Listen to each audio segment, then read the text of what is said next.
Begitu gue berdiri, gue Heeh. memperkenalkan diri, gue Heeh. lihat di meja gue, loh, gak ada kartu gue. Loh. Gibah Magic. Oke guys, back with me again, Darius Drew the Game Master. Dan kali ini di Gibah Magic episode kesekian. Kali ini kita akan mengundang salah satu peserta juga dari The Great Magician kemarin. 12 besar, ciri-cirinya biasanya sifatnya suka mengajar, suka ngasih pedoman-pedoman. Nah itu dia, gak salah lagi dan gak bukan, yaitu Ko Handi Altan. Hai. Ya, ini dia Ko Handi Altan, luar biasa Apa sekali. kabar Andrew? Puji Tuhan baik Ko, gimana kabarnya Ko? Membosankan di rumah melulu. Ini work from home berarti work from home terus-terusan nih, nggak kemana-mana juga ya? Terus-terusan gila. Mau keluar juga sebentar-sebentar doang kalau perlu. Kalau perlu. Terus jadi ngapain aja selama lagi masa corona ini? Ngapain aja kok? Gua ngapain aja ya? Gua lagi iseng main-main sosmed. Iseng main-main sosmed. TikTok kan, biar ala-ala orang-orang kekinian. Oh iya, TikTok ya. Gue liatin sering update TikTok tuh. Oh iya. Kenapa TikTok? Kenapa coba TikTok? Lucu aja kali ya, soalnya Instagram agak-agak bosan sih gue. Oh, fitur baru ya? Karena ada sesuatu yang baru. Lo ngapain di situ kok? Sulap atau joget mungkin? Udah mulai joget juga? Oh iya? Kagak lah. Iseng-iseng aja lagi bereksperimen. Ya, siap. Nah, mungkin buat penonton-penonton yang belum pernah tahu secara detail Ko Handi Altan, kita akan mencoba ngupas. Jadi inilah tujuannya gue bikin Gibah Magic kok. Gibah Magic itu adalah kita ngegibahin. Ngegibah itu kan bisa jadi ngomongin kan. Nah, kita ngomongin apa aja yang ada di sekitar kita, terutama di dunia Magic ini. Tapi bisa jadi hobi lu juga, bisa jadi kegiatan-kegiatan lu juga. Dan yang lebih penting sekarang yang pengen gue bahas adalah profile lu terlebih dahulu. Jadi kita mau kenal Ko Handi Altan lebih dekat nih. Cie, lebih dekat. Lebih dekat. Lebih dekat, ya. Sedekat itu. Ya. Alright. Pertanyaan klasik dari semua orang biasanya. Kalau ketemu magician yang baru pertama kali mereka ketemu. Lu main Magic tuh dari kapan sih kok? Waduh, gila. Gue kalau ngomongin gue mulai Magic dari kapan, kayaknya gue berasa tua banget deh. Ya, jadi udah mulai dari kapan kok? Oh, berarti udah lama banget loh. Iya, gue mulai kenal Magic itu gue umur 7 tahun jadinya. Jadi 7 tahun. First trick gue itu di umur 7 tahun, jadi first trick gue ya. First jadi trick-nya? pertama kali gue melakukan Magic itu waktu gue umur 7 tahun. Jadi itu apa? Trik apa? tahun koin. Oh, koin. Oke. Nah, karena kan dulu kan gue bukan dari keluarga berada kan. Jadi koin itu salah satu materi yang bisa didapat di mana aja. Jadi waktu itu waktu gue 7 tahun itu kan 1987 ya. 1987 gile, udah 1987. Berarti lu 1980 ya kok ya? Luar biasa. Tahun 1980-an gila, itu tahun 19-an. Luar biasa. Itu gue lihat Magic di penjual obat gitu, obat gosok gitu di pinggir pasar gitu. Jadi gue karena sering jongkok di situ nontonin dia, suatu saat si magician tua ini manggil nih. Oh, oke. Bilang, mau nggak gue ajarin? Gue mau banget. Dia nawarin tuh kok, dia yang nawarin lu? Nawarin, ya. Terus dari itu, gue bilang, gue mau banget, mau gitu kan. Dia bilang, besok lu datang lagi ke sini, bawa selongsongan tisu. Tahu kan tengah-tengahnya tisu tuh, tisu gulung? Oh iya, tahu. Ya. Dia bilang, bawa tabung tisu. Dimanapun itu cari, gue cari ke tong sampah. Dapat nih, besok paginya datang gue ke situ, itu tabung dilihat kosong, bolak-balik kosong, terus udah gitu ditutup atas bawah, bisa keluar koin. Waktu itu koin Rp25. Wih, gila. Sakti nggak? Bentar. 25 bentar ya kok. 25 koinnya itu tuh 25 yang kayak segini nih yang sekarang kita kenal atau 25-nya dulu gede? Oh, sama kecil juga. Cuma bahannya bahan nikel nih yang kayak gini nih. Oh, oke. Cuma yang nikel. Ya, bahannya doang yang beda. Nah, itu Selongsongannya trik gua. gede tuh, selongsongannya gede tuh. Selongsongannya ya tisu biasa, tisu gulung. Ukuran normal lah ya, sama seperti sekarang ya. Ya, sama. Kalau itu kayaknya nggak berubah deh. Iya, iya. Kebayang. Itu trik pertama lo Ya, kok. Lu diajarin trik itu sama dia. betul. Trik pertama gua itu. Oh. Jadi panjang, setelah itu perjalanan gua panjang deh. Entah mengapa kayaknya ada aja gitu jalannya ya, gue ketemu master-master yang nggak tahu mengapa mereka mau ngajarin gue dengan baik, dengan sabar. Wow, luar biasa. Masih ingat nggak sama itu berarti? Guru yang pertama itu lu tahu nggak namanya siapa? Nah, gue mau cari sebenarnya dari dulu sampai sekarang, tapi nggak pernah gue berhasil ketemu. Karena balik lagi waktu 7 tahun itu kan, selang berapa lama gue pindah rumah nih, ya namanya anak kecil, lu nggak bakalan inget lah itu, mau balik Ya, juga belum tentu kan, gitu. ya, Jadi gue ya. lost contact, bener-bener hilang begitu aja. Buat kalian yang mungkin tahu, kalau tahu berarti umurnya selu nih pasti ini. Buat kalian yang Udah mungkin tua, dulu, gila lu, gue nggak tahu masih ada nggak. oh iya ya, nggak siapa tahu kan ada orang yang kenal sama dia kok. Nah kalau tuh orang Ya. kenal sama dia, berarti dia seumuran sama lu pasti. Oh ya bener juga. Iya. Buat Anda mungkin yang tahu kira-kira siapa guru pertamanya Kohandi Altan itu yang ngajarin koin itu, atau mungkin punya saudara yang suka jadi tukang obat sambil main sulap di pasar-pasar. Lu dulu di daerah mana, kok? Ya, di Pademangan. Di Pademangan. Nah, mungkin kalau ada yang tahu, Ya. mungkin tanya Koketvi kali ya. Mungkin Koketvi tahu. Gue udah pernah nanya-nanya juga ke semua orang, cuma nggak ada yang ngeh juga Nggak ada sih. yang nggak juga Nggak ya. ketemu juga. Ya, ya. Siapapun Anda, pria misterius, gurunya Kohandi Altan. Kalau Anda menonton tayangan ini, coba lambaikan tangan. Siapa tahu Anda yang muncul besok di podcast ini. Bener juga. Ya. Menarik. Jadi dari situ lu pertama kali belajar ya kok. Dari pasar malam juga berarti bisa dibilang ya? Bukan pasar malam, pasar beneran, bukan pasar malam. Oh, bukan pasar Pagi-pagi kok, malam. pagi-pagi. Pasar pagi. Pasar pagi. Iya. Lucu, Obi tuh belajarnya dari pasar malam. Lu pasar pagi. Lucu juga ya, Boy ya. Menarik Pasar ini. pagi. Luar Yang satu biasa. terang, yang satu gelap nih. Yang satu gelap. Oke, right. Setelah itu kok, setelah lu belajar magic situ, setelah lu juga mulai ketemu sama tadi lu bilang master-master itu, kan lu makin tahu dong dunia magic itu kayak apa. Apalagi sekarang nih. Ya. Setelah The Great Magician lu nemu lagi dunia baru lagi. Nah, Dunia yang pertanyaan berbeda. dunia yang berbeda, exactly. Pertanyaan gua kok. Ini pertanyaan gua. Mhm. Kenapa akhirnya lu memutuskan untuk jadi magician tapi? I mean secara profesional. Why? Magician professionally atau personally nih? Oh, beda ya? Magician personally sama professionally nih. Ini beda nih. Oke, menarik. Beda. Ya. Kalau buat gua tuh nggak pernah milih gue jadi magician sebenarnya. Dulu Oh. tuh gue pengen jadi dokter, cuma bokap gue maksa gue jadi magician. Oh, kebalik ya. Biasa orang tua biasa nuntut anaknya jadi dokter, ini jadi magician. Apa Anda Houdini? Houdini.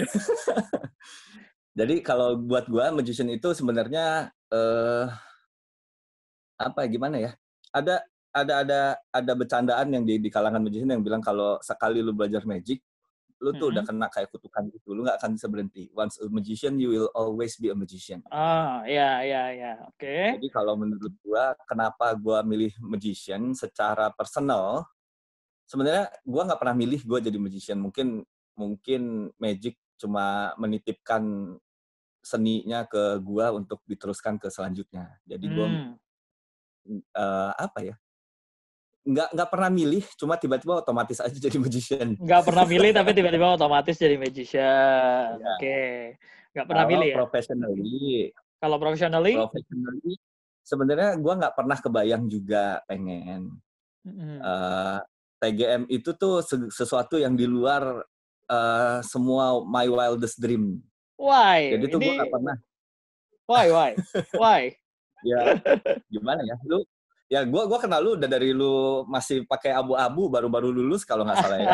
Ya benar. Ya kan, Masih zaman SMA. Nggak pernah gue pengen perform gitu kan. Ya, ngendok terus di toko. Diem aja. Jadi memang sebenarnya gue nggak pernah tuh kebayang untuk menjadikan magician itu sebagai profesi. Karena Oke. balik lagi secara showmanship, gue sih menyadari kekurangan gue akan banyak banget dari sisi hal itu. Kalau dari TGM kemarin iseng, Kemarin terus gitu iseng. paling pikir ya 1 episode 2 episode lah, iseng lah, cobain gitu. Panjang. Panjang ya. Wow. Sampai berapa tuh ya? Ya pokoknya panjang lah ya. Lumayan 2 bulanan lebih. Iya, iya jadi panjang. Ya gitu. Cuma kalau dari sisi profesi mungkin gue jadi penasaran sih. Ini ada dunia yang belum pernah gue explore sebelumnya dan gue ini adventurer banget sebenarnya jiwanya. Pada Ah, saat gue ketemu atau gue punya kesempatan untuk mengeksplor satu dunia yang belum pernah gue cobain, gue jadi mau cobain.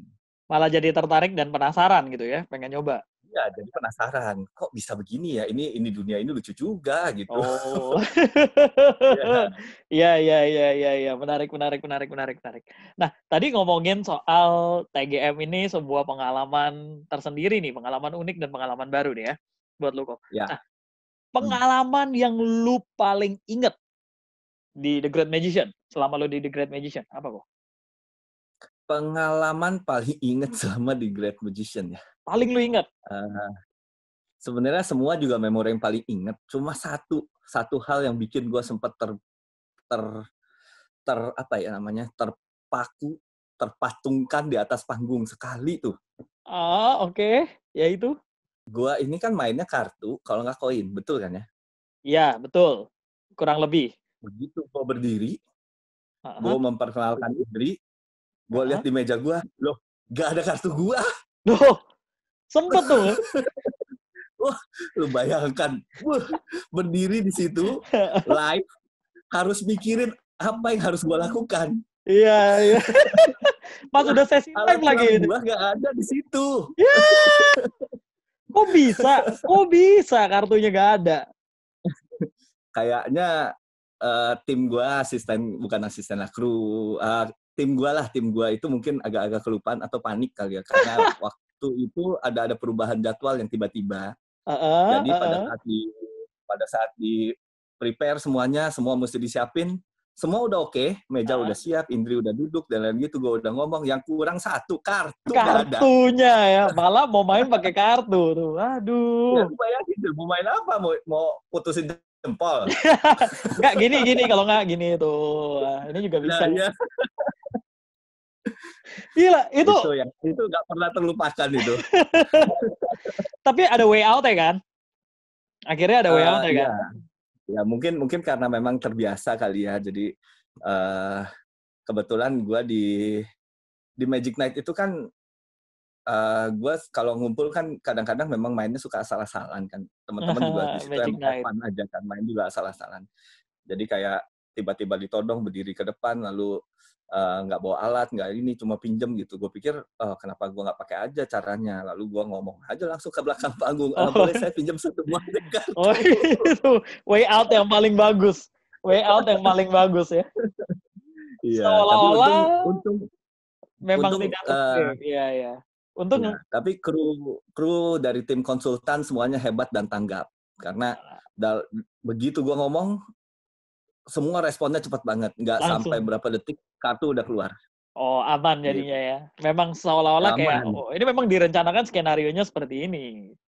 Betul. Jadi kesannya ada skenario. Oh iya, ini sesuatu yang mungkin tidak semua orang tahu ya. Kali ini baru Ya, jadi dibongkar. jadi sekarang kalau nonton lagi, oh itu salah Oh itu. iya, iya. Udah tahu sekarang.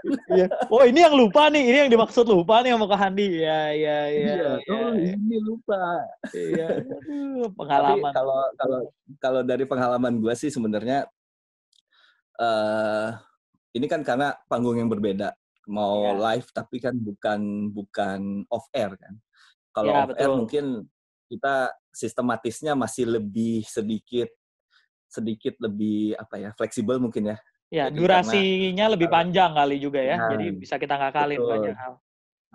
Nggak, jadi salah pun kita masih boleh berimprovisasi, boleh Ya. boleh cari alternatif lain dengan gampangnya. Cuma kalau dari on air, satu yang gue pelajarin sebenarnya adalah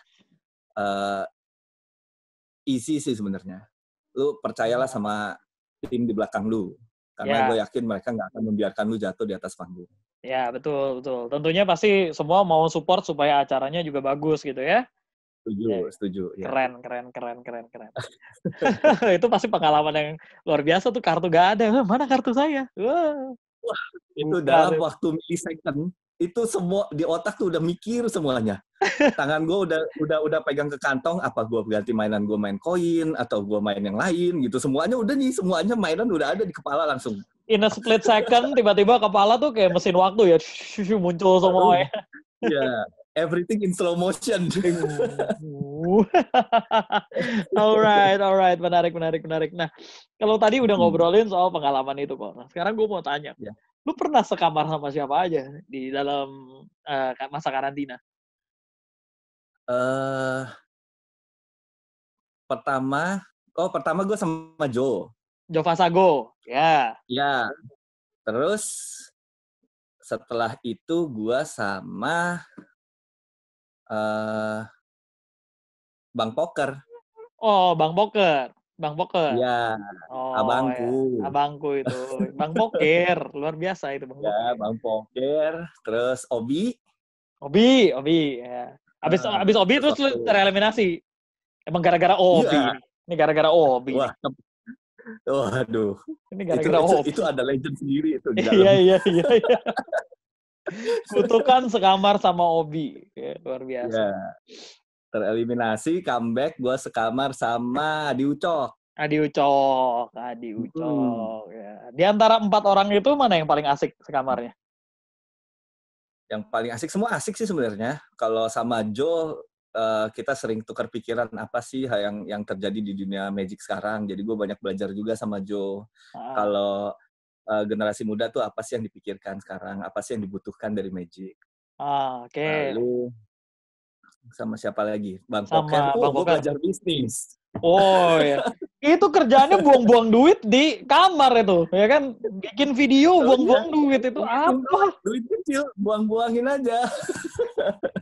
Ngeri kali. Aduh. Sama Obi belajar apa? Belajar diem. Sama Obi, ya enggak lah. Kalau lagi di situ kan kita bebas kan. Bebas. Yeah. Di backstage bebas. Kalau Obi, gue banyak belajar juga tentang perform buat anak-anak tuh gimana, kayak gitu. Ya. Spesialisasinya kan ahli banget tuh dia, ya lucu kan. Jadi gue banyak belajar tentang gimana caranya sih luas, nggak usah dipusingin kalau bergerak dan lain kayak gitu. Sama Joe belajar pandangan anak muda magician. Sama Bang Poker belajar bisnis. Sama Obi belajar gimana caranya perform sama anak-anak. Nah, kalau sama Adi Ucok belajar apa lu kok? Kalau sama Adi karena kan cuma 1 episode kan, jadi nggak gitu lama. Terus Adi jarang di kamar. Kirain diajarin cara bikin silet anti cukur misalkan. Oh enggak, gue belajar ngebigo.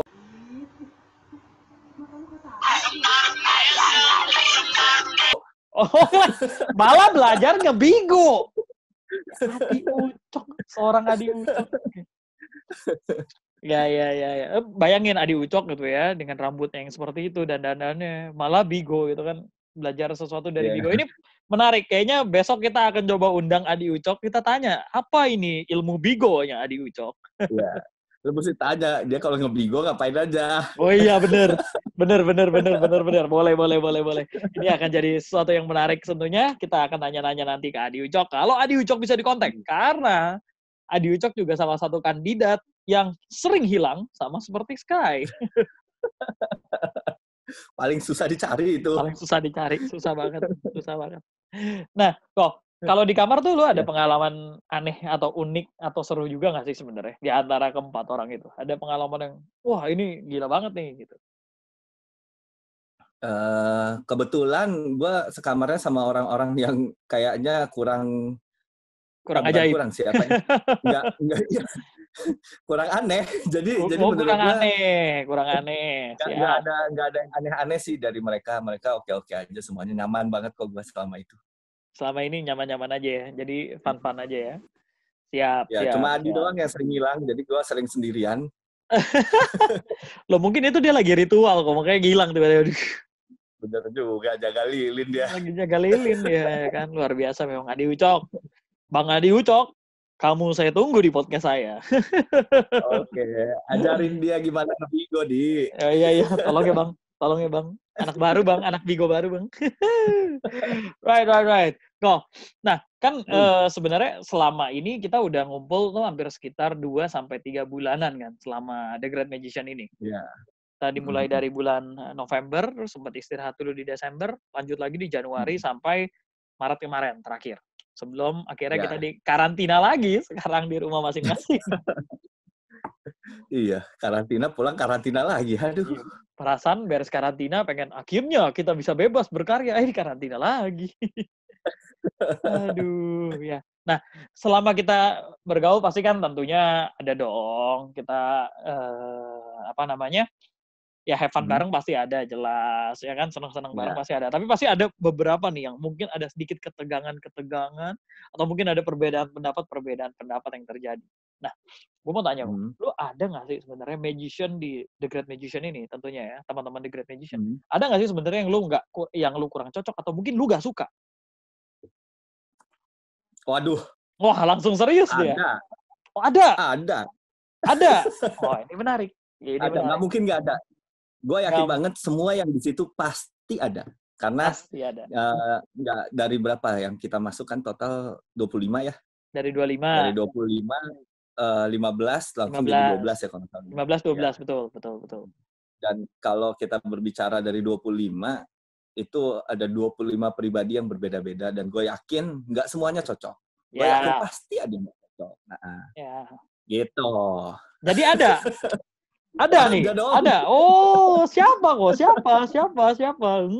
Waduh, ini harus disebut. Ya bebas, kalau Anda mau sebut nggak apa-apa juga, sebut aja. Saya tunggu ini justru. Semua penonton di rumah juga mungkin sudah mulai penasaran, atau mungkin sudah mulai vote di bawah ya. Siapakah kira-kira yang dibenci sama Andi Altan? Tapi aja yang iklan dulu. Biasa gue kalau iklan tuh biasa keluar gambar Dino gitu, tunggu sebentar ya, gitu. Oh. Ntar gue munculin. Iklan. Nah.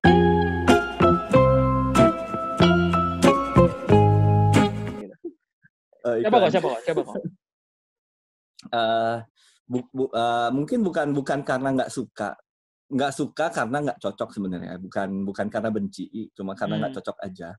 Jadi secara pribadi sebenarnya nggak benci. Ya, nggak benci kok, bukan benci, cuma mungkin kita kurang cocok aja. Jadi kalau gue ini lebih menekan, gue orang yang melihat ke manners and attitude, bukan dari apa sih yang mereka perbuat dan lain-lain kayak gitu, cuma dari sopan santun, tata krama, dan bagaimana kita memperlakukan orang lain aja. Dari salah satu kandidat, bukan 12 besar sih, nggak apa-apa kan di luar 12 besar kan? Nggak apa-apa, 25 juga boleh. Ya. Berarti ini dari 25 besar? Dari 25 besar. Adalah gitu teman kita, gue masih menyebutnya teman kita yang mungkin masih dianggap teman ya? Masih dianggap teman loh. Harus dong, masa kita musuhan. Cuma ada orang yang mungkin secara attitude, secara manner, secara bagaimana dia men-treat teman-teman lain atau orang lain, kru atau gimana, kurang menurut gua sih boleh disangkal, tapi menurut gua kurang layak aja. Kurang layak, oke. Karena kurang layaknya apa ya? Apa nih? Kurang layaknya kayak gimana nih? Apa yang lu lihat? Kejadian apa yang mungkin membuat lu langsung, ini kejadian yang tidak cocok sama saya? Mungkin terlalu ngebosi kali ya, karena gue nggak suka orang yang ngebosi banget. Terus,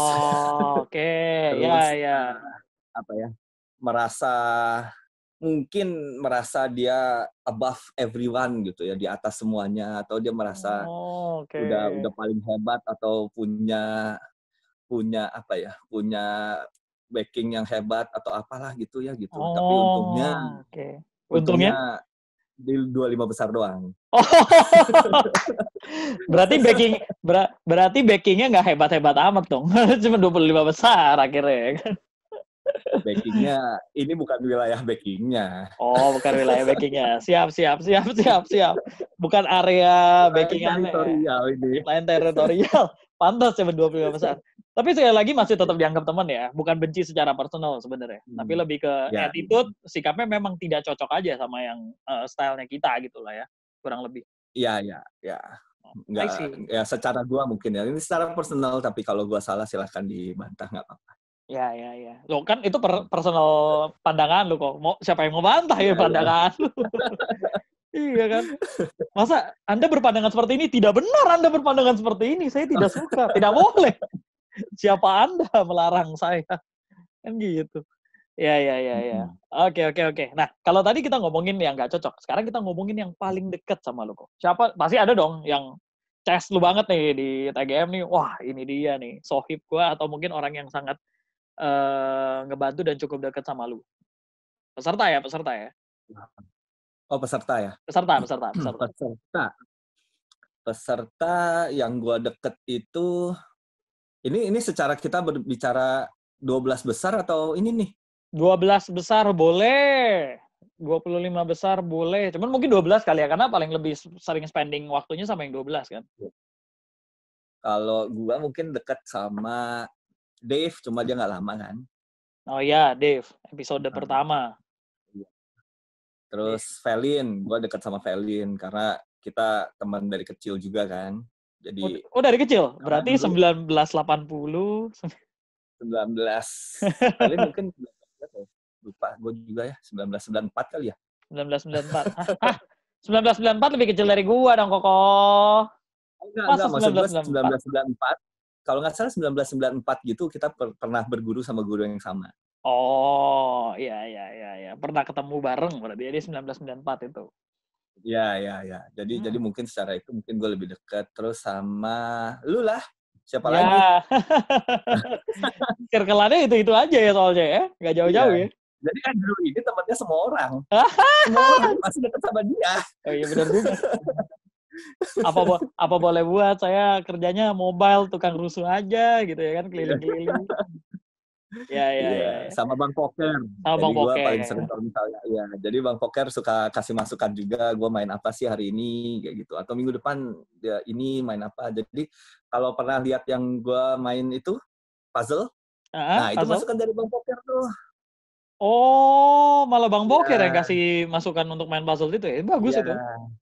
Masukannya bagus banget, Bang Poker hebat. Maksudnya secara pengetahuan sama kreativitas bagus banget. Ya, setuju Bang Poker itu. Nah, cuman ini dia Bang Poker nih. Aduh, pengen banget telepon dia. Cuman kayaknya agak susah ya Bang. Abang ini. Sibuk kali dia. Kayaknya akhir bulan baru bisa dia. Iya, benar. Nanti coba kita usahakan kita kontak Bang Poker juga ya. Nah, tadi ngomongin soal mainan kok. Kan udah berarti lu hampir bisa dibilang udah 10 kali perform atau 9 kali perform. 10 ya? 7 gua. 7 kali perform ya? Oke. Dari 7 kali performance.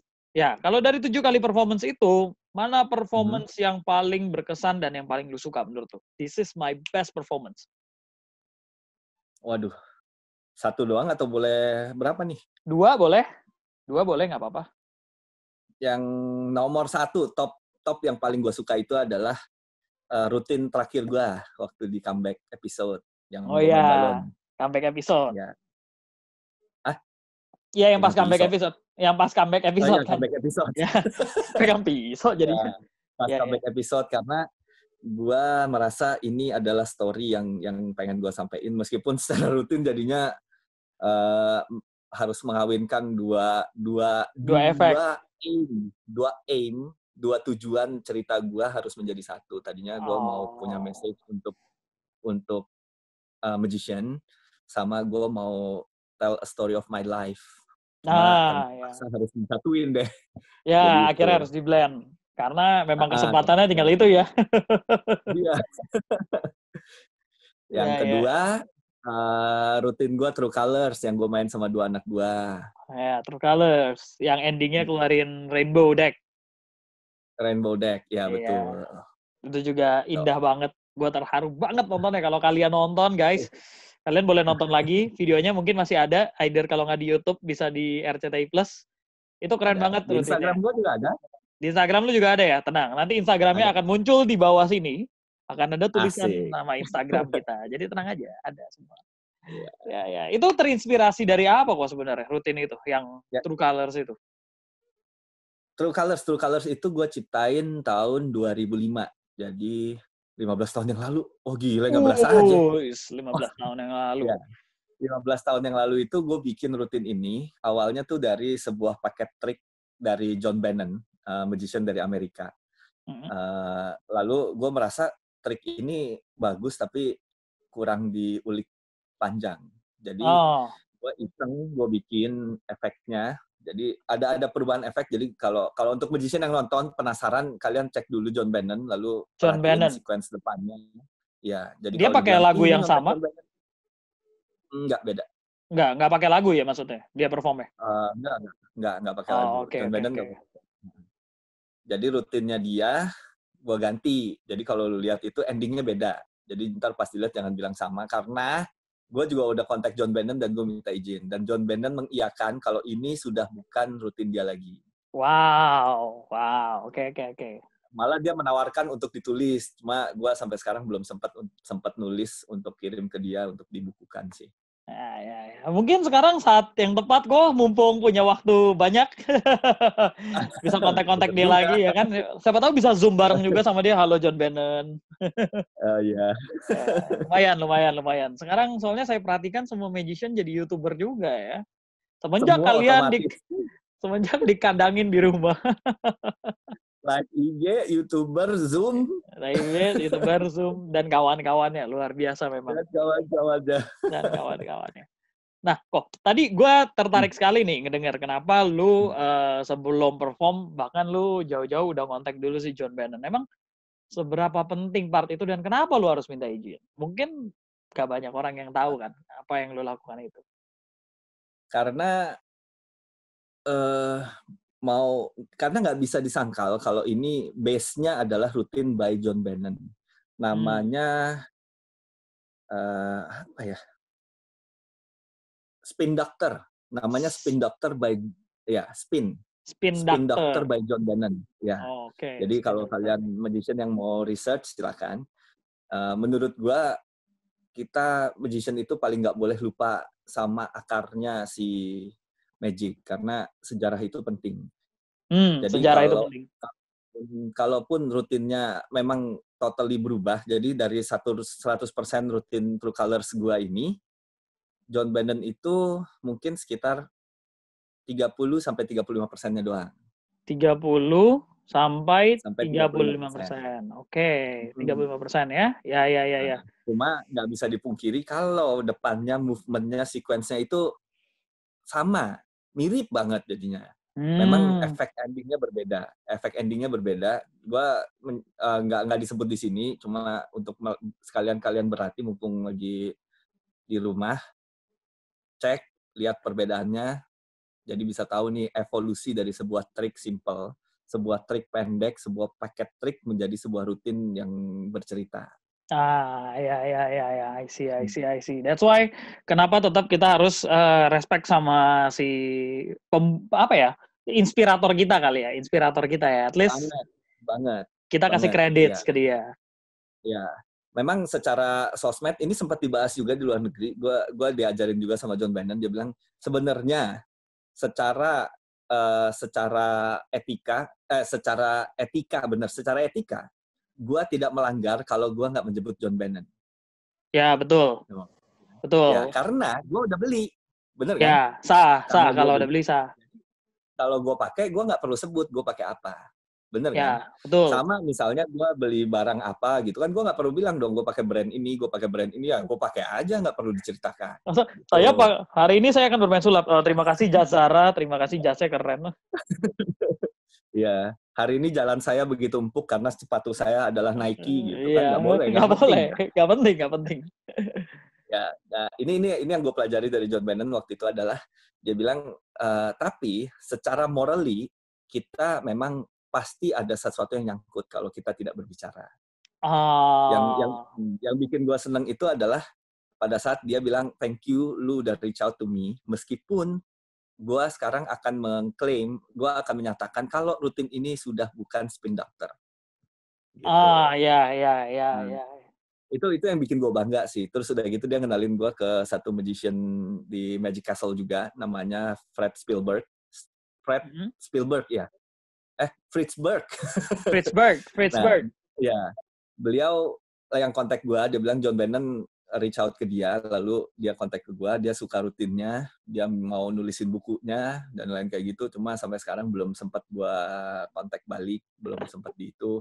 Cuma ya sudahlah, nanti satu-satu baru diberesin. Ya, bisa. Umpung kita punya banyak waktu ya sekarang ya. Iya. Kalau diperhatiin sekarang movementnya magician di luar negeri juga mereka jadi bikin konferensi online sekarang ya kan, bikin lecture online, itu kan jadi tiba-tiba rame. Dan yang paling dekat-dekat ini adalah Sabtu ini berarti ya. Padahal video ini akan tayang setelah hari Sabtu, jadi ya sudah nggak usah kita bahas. Udah lewat berarti. Udah lewat. Ini bisa diedit atau mungkin kita bahas. Nah, kemarin Sabtu itu Anda bisa lihat. Ya, Sabtu kemarin kan, yang Sabtu kemarin itu kan. Yang Sabtu kemarin itu ya udah. Tapi sekarang banyak magician mulai melakukan hal-hal seperti itu. Nah, gue mau tanya sama lu kok. Setelah wabah virus corona ini mereda, atau mungkin setelah ini, dalam deket-deket ini, ada nggak sih sesuatu planning atau project-project yang mungkin pengen lu lakukan? Ini magic atau yang lain bebas, juga nih? Bebas. Yang lain juga boleh, magic juga boleh. Kan kita gibah segala macam yang ada di sekitar kita. Okay. Ya. Balik lagi sebenarnya kan gue belum pernah gue consider magician jadi profesional gue kan, profesi gue. Jadi mungkin plan gue lebih banyak ke yang nggak ada hubungannya sama magic. Cuma selama karantina ini lumayan cukup waktu untuk bikin bisnis plan, untuk bikin plan-plan ke depannya, tahapan-tahapan apa yang dilakukan dan lain kayak gitu. Gue mau buka bakery loh. Bakery, wow, menarik. Bakery. Asik, kan lu hobi masak juga kan, Drew? Oh, itu saudara kembar saya. Dia lagi nggak ada, lagi cabut kemana nggak tahu saya. Lagi di dapur. Ya bisa jadi lagi di dapur. Mau buka bakery kok dekat-dekat ini. Daerah mana? Bakery sama coffee shop bakery gitulah. Mungkin lebih konsen di itu. Ya karena Kohandi ini juga salah satu pecinta kopi ya. Kalau sering lihat Instagram itu kopi. Iya, tanpa kopi gue nggak bisa mikir. Oh gitu. Kopi malah jadi ini ya, booster buat mikirnya ya. Iya, fuel. Fuel, benar. Jadi bakal buka bakery dan juga coffee shop. Rencana daerah mana? Mungkin start sekitar daerah Serpong sama Sunter ya. Serpong sama Sunter. Oke. Serpong, Sunter, Cibubur. Serpong, Sunter, Cibubur. Nah, mungkin teman-teman nanti kalau toko bakery-nya sudah buka, kalian bisa mampir-mampir juga. Siapa tahu nanti sambil dilayanin, sambil diajak main sulap juga. Sambil main sulap. Dia nangkring sendiri. Kan sekarang zamannya anak-anak muda tuh suka sok-sok nangkring sambil Instagram di kafe-kafe kan. Padahal sendiri gitu loh. Sendiri, kasihan, kesepian. Siapa tahu kita bisa nyamperin, nah, permisi daripada kamu kesepian, saya main sulap. Oh iya. Kali aja hatinya kosong, minta ditemenin. Gitu. Lumayan. Keren. Oke, mantap sekali kok. Thank you so much udah ngobrol-ngobrol banyak, udah sempetin waktu juga buat Thank ngobrol. You juga udah diajak. Kalau nggak gue bosen banget di rumah. Siap. Nanti kita akan ngobrol-ngobrol lagi tentunya dengan konten-konten yang mungkin lebih panas atau kita ngomongin hal-hal lain yang di luar magic. Karena Gibah Magic tidak hanya tentang magicnya saja, tapi tentang magiciannya juga dan keadaan atau kegiatan-kegiatan di sekitar pelaku-pelakunya tersebut. So, thank you guys sudah nonton Gibah Magic kali ini. Tentunya bersama Kohandi Altan. Thank you so much, Kohandi Altan. Oke, kalau gitu saatnya kita tutup acaranya dulu. Kita akan kembali lagi tentunya di episode-episode berikutnya. Saya Darius Drew, and now it's time for me to say, game over.